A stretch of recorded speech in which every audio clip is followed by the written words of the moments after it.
Whenever you're dealing with an apologist for Islam, or even a Muslim, and you bring up jihad, almost immediately they kick back to you, well, what about those terrible Crusades? Why, they're the moral justification for jihad. I mean, we're just as bad as they are, so let's not talk about jihad, okay? Let's talk about the Crusades. Well, what I would like to talk about here are facts. And it turns out I sat down and put together some work, and I created a database of some 548 battles that Islam fought, jihad battles against classical civilization. And these aren't even all the battles. It really doesn't say much about Africa and India, Afghanistan and all that. It's primarily the battles against the classical civilization of Rome and Greece. So, 548 battles is a lot, and it's too much to even comprehend.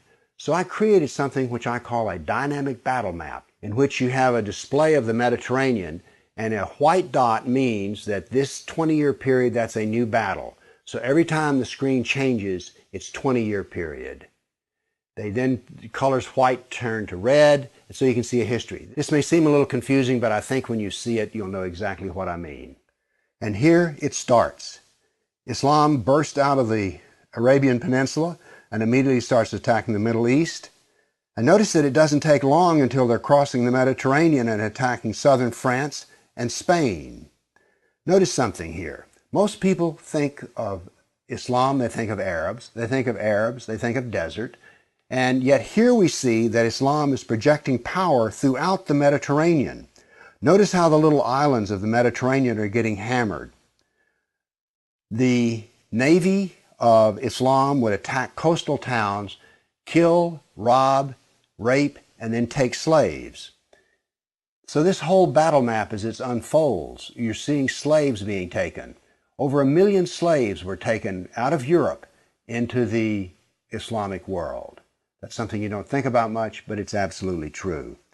There were over 200 battles fought in Spain alone.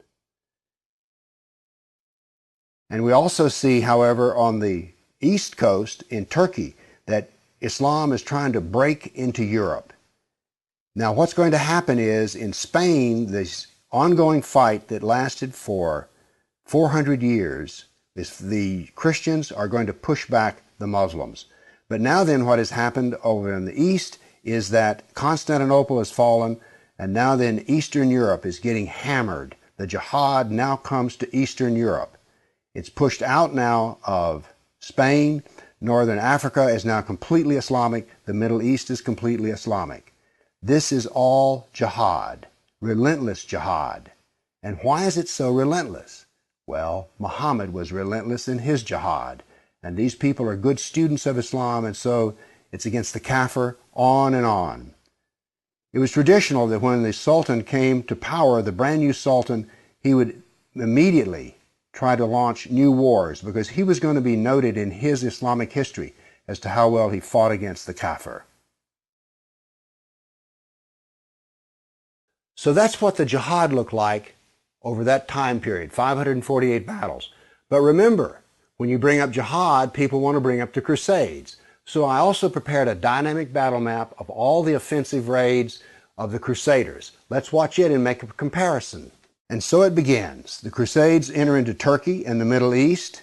Battles go on, but aren't there far fewer than you thought there might be? And here we go. The last battles are fought, and that is the end of the Crusades. So now then we can talk about some facts. Yes, there were Crusades, but notice they ended centuries ago, and jihad is being practiced today. Jihad has been with us for 1,400 years. There is no comparison between jihad and the Crusades, certainly not a moral comparison. And when you're looking at the Crusades, remember, in one sense, all of the Crusades were defensive wars. Why?